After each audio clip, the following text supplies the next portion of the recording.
Hello students, welcome back to my YouTube channel educational television. Second chapter कर रहे हैं, उसको हम कंटिन्यू करते हैं। दो ही टॉपिक्स रह गए हैं जो कि आज के वीडियो लेक्चर में हम ये वाला चैप्टर फिनिश करने वाले हैं। So let us start.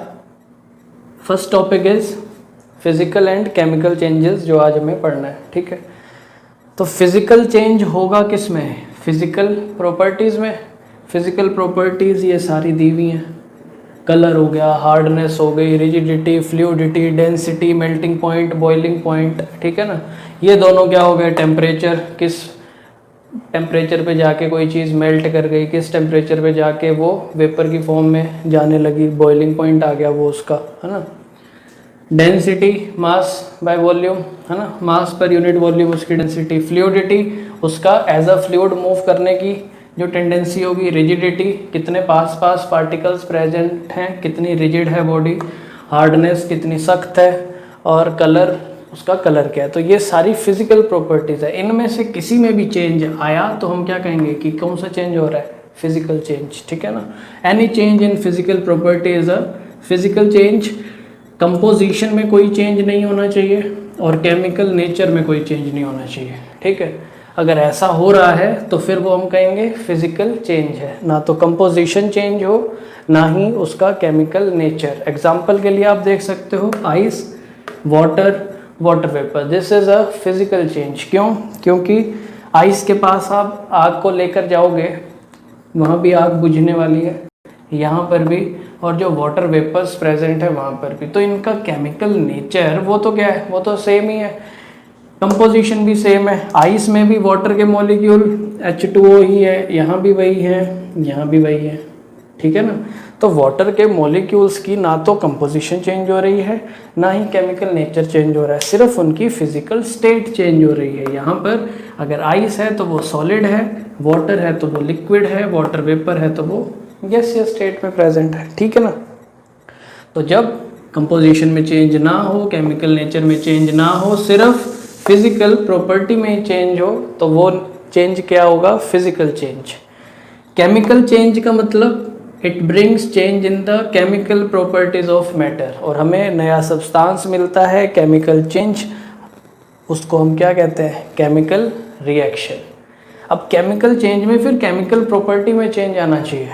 Water और कुकिंग ऑयल दोनों क्या है? लिक्विड है ना। घर में जो खाना बनता है, कुकिंग ऑयल, वो भी लिक्विड है, वाटर भी लिक्विड है। वाटर में आग लगाओ तो बुझ जाएगी, इसमें आग लगाओ तो ये आग पकड़ लेगा, है ना। बट इनकी केमिकल प्रॉपर्टीज़ क्या है? वो डिफरेंट है। यहाँ पे केमिकल प्रॉपर्टीज सबकी सेम थी, केमिकल प्रॉपर्टीज डिफरेंट है, बट उनकी फिजिकल स्टेट क्या है? वो चेंज है। So it is the chemical property of the oil जो उसको डिफरेंट बनाती है। किससे? वाटर से, क्योंकि बर्निंग जो है वो क्या है? केमिकल चेंज है। ठीक है ना, तो फिजिकल और केमिकल चेंज के बीच में बेसिक डिफरेंस आपको पता लग गया। फिजिकल चेंज में सिर्फ स्टेट चेंज होगी, केमिकल प्रॉपर्टीज और केमिकल कंपोजिशन वो सेम रहेगा। यहाँ पर केमिकल प्रॉपर्टीज अलग अलग हैं, स्टेट सेम हो सकती है। ठीक है, तो ये नोट डाउन करो, फिर हम करते हैं elements and compounds.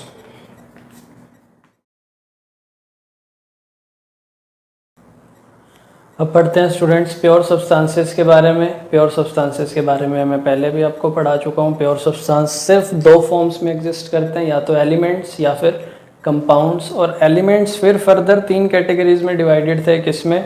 Metals, non metals and metalloids. ठीक है, तो on the basis of chemical composition हमने डिवाइड कर दिया, क्लासीफाई कर दिया। ठीक है ना, तो substances can be classified into elements and compounds. तो एलिमेंट जो थी उसकी डेफिनेशन क्या निकली? It is the basic form of matter जिसको कि हम फर्दर ब्रोक डाउन नहीं कर सकते केमिकल रिएक्शन के द्वारा सिंपलर सब्सटेंसेस में। ठीक है ना, so it is the basic form of matter that can not be broken down into simpler substances by chemical reaction.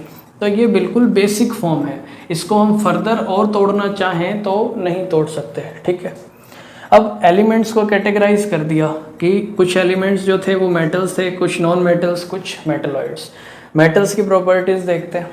They have a luster, it means उनके पास शाइनी सरफेस होगी, जिसके पास भी होगी वो क्या है? मेटल। उनका कलर या तो सिल्वरी ग्रे या फिर गोल्डन येलो कलर, ठीक है। They conduct heat and electricity, heat और इलेक्ट्रिसिटी भी क्या करेंगे, वो कंडक्ट करेंगे। डक्टाइल नेचर होगा उनका। हम मेटल्स को किस फॉर्म में कन्वर्ट कर सकते हैं, वायर्स की फॉर्म में।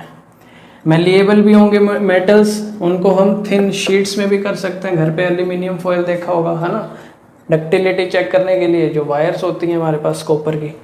दे आर सोनोरस, इट मीन्स वो कैसा साउंड प्रोड्यूस करेंगे, रिंगिंग साउंड, जब भी उनको हम हिट करेंगे, ठीक है ना। तो ये सारी प्रॉपर्टीज जो भी एलिमेंट शो करेगा वो किस कैटेगरी में जाएगा, मेटल वाली कैटेगरी में। कुछ एक एग्जांपल्स हैं इसके, गोल्ड, सिल्वर, सोडियम एटसेट्रा। एक सिर्फ मरकरी ऐसा मेटल है जो कि रूम टेम्परेचर पे क्या होता है, लिक्विड। बाकी सब मेटल्स जो हैं वो आपको सॉलिड स्टेट में ही मिलेंगे। नॉन मेटल्स, उसके बाद सेकंड कैटेगरी ऑफ एलिमेंट्स, इनकी प्रॉपर्टीज देखते हैं। दे डिस्प्ले वेराइटी ऑफ कलर्स, काफ़ी तरह के कलर्स इसमें नज़र आएंगे, बट वहाँ पे या तो सिल्वरी ग्रे या फिर गोल्डन येलो मेटल्स के केस में। Second, they are poor conductors, मतलब जो मेटल्स की प्रॉपर्टीज शो नहीं करेंगे वो क्या है, non metals. They are not lustrous, ना उनकी शाइनी सरफेस, ना रिंगिंग साउंड आएगा, ना उनसे हम थिन शीट्स प्रोड्यूस कर सकते हैं। नॉन मेटल्स में आ गए hydrogen, oxygen, chlorine etcetera. Next category is metalloids. अब ये कुछ एलिमेंट्स ऐसे थे जिनकी प्रॉपर्टीज जो थी वो क्या थी, इंटरमीडिएट, मतलब बीच में थी, ना तो प्रॉपर मेटल्स ना ही प्रॉपर नॉन मेटल्स। तो दोनों तरह की प्रॉपर्टी जो शो कर रहे थे वो क्या थे, metalloids. Example boron, silicon, germanium. तो ये अब आपको एलिमेंट वाला पूरा टॉपिक समझ आ गया होगा। एलिमेंट है बेसिक फॉर्म ऑफ मैटर जिसको हम फर्दर ब्रेक डाउन नहीं कर सकते। तीन कैटेगरीज है, metal, non metal, metalloids. Metals की प्रॉपर्टीज आपको पता लग गई, good conductor of heat and electricity, shiny surface, lustrous वगैरह। और जो ये सब नहीं शो करेगा वो नॉन मेटल, जो दोनों थोड़ी थोड़ी शो करेगा वो metalloids. Compounds, second purest form of substance. Compound हमेशा किससे बनेगा, it is a substance composed of two और मोर एलिमेंट्स। हमेशा दो या दो से ज़्यादा एलिमेंट्स केमिकली कंबाइन करते हैं एक फिक्स्ड प्रोपोर्शन में, तब जाके एक कंपाउंड बनता है, ठीक है ना। तो फिक्स प्रोपोर्शन में ही कंबाइन करेंगे हमेशा दो या दो से ज़्यादा एलिमेंट्स, ठीक है। तो ये नोट डाउन करो। फिर अब हम कंपाउंड्स और मिक्सचर के बीच में डिफरेंस करते हैं, उससे आपको कंपाउंड्स जो है वो और अच्छे से समझ आएगा, ठीक है।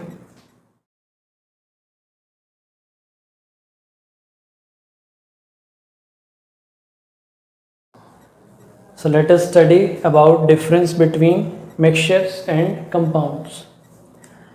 Elements और compounds just mix together to form a mixture. Simply सिर्फ वो क्या करेंगे, मिक्स कर जाएंगे आपस में, और no new compound is formed, कोई भी नया कुछ नहीं बनने वाला है, ठीक है ना। बस सिंपली हमने मिक्स किया, कोई केमिकल रिएक्शन नहीं हुई और वो मिक्स हो गए, क्या बन गया, मिक्सचर। बट एलिमेंट्स हमेशा क्या करेंगे, they will always react to form new compound, ये ध्यान रखना। इसमें कोई न्यू कंपाउंड की फॉर्मेशन नहीं होगी मिक्सचर में, बट कंपाउंड में न्यू एक नया सब्सटेंस जो है वो बनने वाला है, ठीक है। वेरिएबल कंपोजिशन होगी किसमें, मिक्सचर्स में। फिक्स नहीं है कि हाँ आपने अगर 10 ml या फिर 100 ml पानी को अगर आपने उसमें चीनी घोलनी है तो वो सिर्फ 5 ग्राम ही घुलेगी या 10 ग्राम ही घुलेगी। वेरिएबल कंपोजिशन है, अपनी मर्जी है, जितनी मर्जी घोलना चाहते हो घोलो। बट यहाँ पर हमेशा फिक्स कंपोजिशन में ही है। अगर 12 ग्राम्स आपके पास कार्बन है और 32 ग्राम्स ऑक्सीजन है, तब भी हमारे पास 44 ग्राम्स कार्बन डाइऑक्साइड बनेगी, ठीक है ना। इससे थोड़ा सा भी कुछ भी कम ज़्यादा हुआ तो फिर यहाँ पे 44 ग्राम्स पे भी इफेक्ट करने वाला है। तो इसमें फिक्स कंपोजिशन है। एक कार्बन डाइऑक्साइड का कंपाउंड है तो फिर उसमें 2 एटम्स ऑक्सीजन के, एक कार्बन का, ये फिक्स है।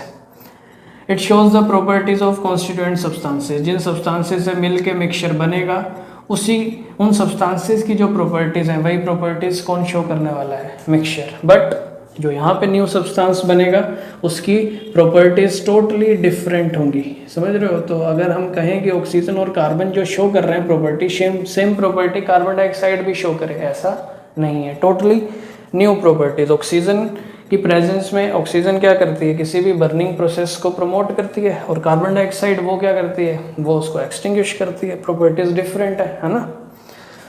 The constituents can be separated easily, किसके द्वारा, बाय फिजिकल मेथड, आराम से हम सेपरेट कर सकते हैं सिंपल फिजिकल मेथड से। बट यहाँ पे कॉन्स्टिट्यूएंट्स को सेपरेट तो किया जा सकता है, बट सिंपल फिजिकल मेथड से नहीं किया जा सकता, बाय केमिकल और इलेक्ट्रोकेमिकल रिएक्शंस। ठीक है ना। इलेक्ट्रोकेमिकल रिएक्शंस कौन सी होती हैं, जिसमें हम करंट पास करते हैं तब जाके कोई केमिकल चेंज होता है।